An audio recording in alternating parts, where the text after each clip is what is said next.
Le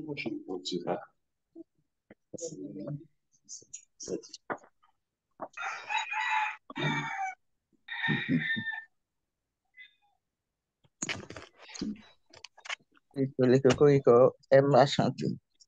C'est le moment de commencer. OK. Bonjour chacun. Avant de commencer notre méditation, prions. Mon Dieu, que ces moments que nous allons vivre ensemble et avec la troisième personne de la divinité soient pour ta gloire, Père. Amen. Amen. L'étude de ce chapitre de la tragédie des siècles confirme le texte de Romains 15:4. Or, tout ce qui a été écrit d'avance l'a été pour notre instruction. Dès l'introduction du mal, les moyens utilisés par l'initiateur de ce mal n'ont été qu'une répétition générale pour la dernière séance que nous vivons maintenant. Pour propager l'idée qu'il a trouvée géniale d'être égal à Dieu, Lucifer a mis en place des stratégies, ciblé son public, fourbi ses arguments dans le but de vaincre et alors prendre la place du Créateur.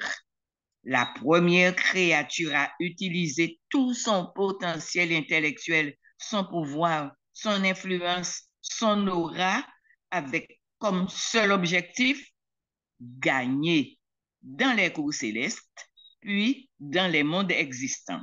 Ce chapitre est très important pour nous qui sommes parvenus à la fin des temps, si nous voulons connaître qui est en face de nous, son potentiel, ses méthodes. Nous devons garder à l'esprit les avertissements de la parole de Dieu. Nous n'avons pas à lutter contre la chair et le sang, mais contre le prince des ténèbres, contre les esprits méchants dans les lieux célestes. Je vais m'en tenir donc au texte, car c'est Dieu qui nous parle, répond à nos problématiques, nous dévoile les artifices de l'ennemi dans l'esprit de prophétie, mettant à nu notre ennemi commun. Quand Lucifer a commencé son œuvre infernale, Dieu lui a donné du temps, longtemps, pour qu'il voie son erreur et dans sa bonté, lui a donné l'occasion de se racheter. Il est écrit, dans sa grande miséricorde, Dieu supporta longtemps Lucifer. Il ne le destitua pas de sa haute position dès les premières manifestations de son mécontentement, ni même lorsqu'il commença à propager ses idées parmi les anges fidèles. Le pardon lui fut offert à plusieurs reprises, à condition qu'il se repente. Le Créateur prend autant de cadence, comme nous le disons, avec sa créature, même la plus performante. Aussi, lorsqu'on lui prouva à lui, Lucifer, que son insatisfaction était injustifiée, il fut convaincu de ses torts et vit que l'autorité divine était juste et qu'il devait la reconnaître comme telle devant le ciel tout entier. Mais l'orgueil l'empêcha de se soumettre. S'obstinant dans sa mauvaise voie, il soutint qu'il n'avait pas besoin de repentance et se déclara ouvertement en lutte contre son Créateur. Fort de son bon droit, Lucifer mit tout en œuvre pour marquer les esprits, pour prouver qu'il avait raison.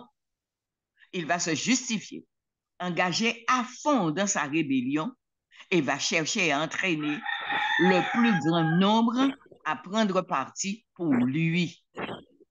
À ceux dont il avait la sympathie, qui étaient déjà avec lui, ceux qui lui étaient le plus attachés par les liens de l'amitié, il fit croire qu'il était mal jugé, que sa position n'était pas respectée et qu'on voulait porter atteinte à sa liberté.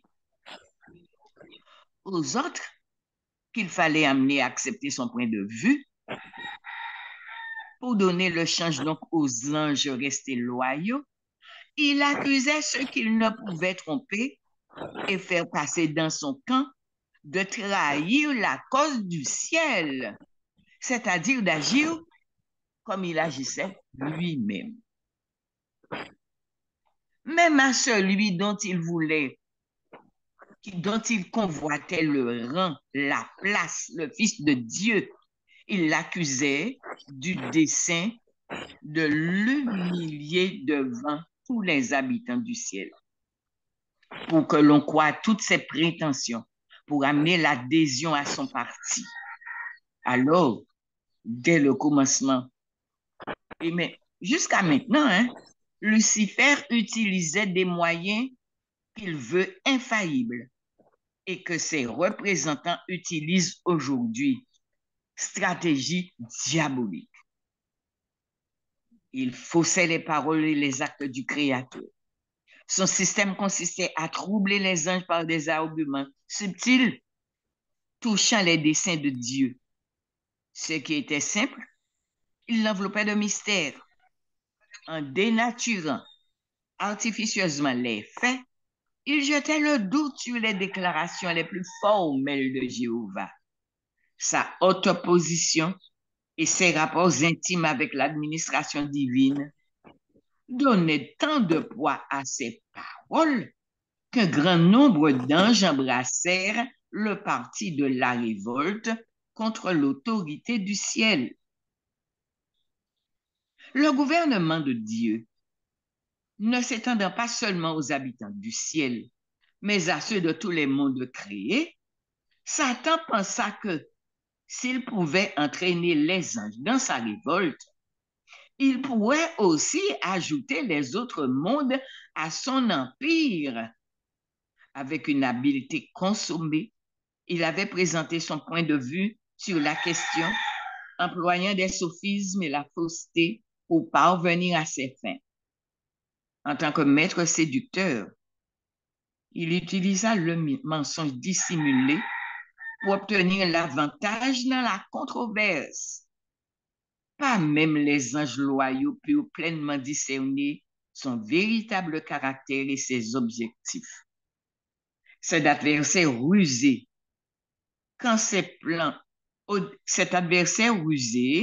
au début, masquant ses plans sous une apparence de loyauté, soutint qu'il travaillait à la gloire de Dieu, à la stabilisation de son gouvernement et au bonheur de tous les habitants célestes. Il donna hypocritement à entendre qu'il travaillait en réalité à éliminer les causes de mécontentement en proposant des modifications dans les lois et le gouvernement de Dieu. En faisant cela, il affirmait que, loin d'être en révolte, il ne cherchait qu'à contribuer à la sauvegarde de l'harmonie du ciel. Le Créateur pouvait faire disparaître d'un revers de main tous ces fauteurs de troubles, lui qui, d'une parole, a fait sortir les plantes de terre. Et quelles plantes? Des plantes si diverses en forme, en variété, aux feuilles variées, aux tailles, formes, essences, etc. Mais face à ce challenge, Dieu ne pouvait employer que la justice et la vérité. Car le malin disait que Dieu n'avait en vue que sa propre exaltation, en exigeant de ses créatures la soumission et l'obéissance. Il n'était pas un rebelle, lui, Satan. Il fallait donc qu'il soit démasqué aux yeux de l'univers tout entier. Pour que le traitement du péché soit une garantie perpétuelle contre sa réapparition, le Créateur va réagir de manière à nous amener à le comprendre, à apprécier son gouvernement et à l'aimer. Le Créateur ne peut agréer qu'une adoration fondée sur un sentiment d'amour et une allégeance dictée par la conviction de sa justice et de sa bonté. Dans l'intérêt de l'univers entier, à travers les âges éternels, il importait que chacun pût voir sous leur véritable jour les accusations de Lucifer contre le gouvernement divin. Il fallait en outre que la justice de Dieu sa miséricorde, l'immutabilité de sa loi fussent à jamais établies d'une manière indubitable. La révolte de Satan devait être une leçon pour l'univers dans tous les siècles à venir, un témoignage perpétuel de la nature et des terribles conséquences du péché. L'application des règles de Satan et leurs effets délétères sur les anges et les hommes devaient donner une juste idée des résultats désastreux du fait de contester l'autorité divine. Cette expérience devait prouver que le bien-être de toutes les créatures dépend de la permanence du gouvernement et des lois de Dieu.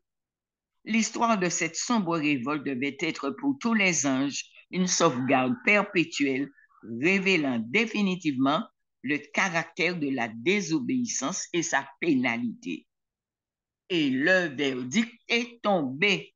Il sera chassé du ciel, lui et ses partisans. Alors, le grand adversaire se dévoile. Quand on annonce au chef rebelle qu'il allait être expulsé avec tous ses partisans du séjour de la félicité, il s'attacha hardiment, il afficha hardiment son mépris pour la loi du Créateur et réitéra son affirmation que les anges n'avaient pas besoin de d'autres lois que leur volonté qui les guiderait toujours dans la bonne voie, prétendant que les statuts divins portaient atteinte à leur liberté. Il déclara que son dessein était d'obtenir l'abolition de toute espèce de loi, ajoutant qu'affranchis de ce joug, les intelligences célestes entreraient dans une existence plus élevée et plus glorieuse. À l'unanimité, Satan et ses anges accusèrent le Fils de Dieu d'être l'auteur responsable du schisme, affirmant que s'il n'avait pas été réprimandé, il ne se serait jamais révolté. Obstinés, effrontés dans leur révolte et se disant cyniquement les victimes d'un pouvoir oppresseur, le grand rebelle et ses partisans furent enfin bannis du ciel. Ces choses ont été écrites pour notre instruction. L'histoire se répète. Retenons, nous sommes engagés dans un combat qui n'a rien d'humain. C'est pourquoi ne procrastinons pas, nous contentons de parler uniquement de nos intentions, car nous avons en face un adversaire redoutable, rusé, qui depuis 6000 ans affûte ses arguments destinés à un public acquis, mais aussi à ceux qu'il veut gagner. Et il est alors redoutable, faisant feu de tout bois pour accuser Dieu, remettant en question cette parole, utilisant tromperie, falsifiant les Écritures, semant le doute. De même qu'au Jardin d'Éden, il avait besoin d'un médium. Aujourd'hui, il délègue des hommes qui sont ses porte-paroles. Ces derniers s'intéressent au public qui ne leur est pas acquis, utilisant les mêmes stratagèmes, discréditant le gouvernement de Dieu et son Église, usant de tromperie, falsifiant les Écritures, semant le doute. Mais dans sa longanimité, Dieu nous donne le temps de peser le pour et le contre, de voir vers quelle destinée nous nous dirigeons. Rappelons-nous que nous n'avons pas affaire à des plaisantins, mais à un adversaire qui nous veut. Nous n'avons pas à lutter contre la chair et le sang. C'est pourquoi prenons toutes les armes de Dieu. Demandons-lui de nous aider. La leçon de l'école du sabbat de cette semaine est bien arrivée. Alors, Seigneur, prions. Mon Dieu, merci de nous rappeler ce sujet de l'origine du mal. Merci de cette leçon de l'école du sabbat. Aide-nous à la faire chaque jour, Seigneur. Bless the next team. Au nom de Jésus. Amen. Amen. Notre temps de prière unie s'achève. Bonne journée à tous. Nous souhaitons Merci. merveilleux moment de prière à l'équipe suivante. Next team, have a good time of prayer. May God bless you all. Amen. Amen. Bonne journée à tous. Bonne journée à tous. Bonne journée. Bonne journée. Bonne journée, soyez bénis. Amen. Bonne journée. Merci. Bonne journée à demain. Bonne journée. Bonne journée. Merci.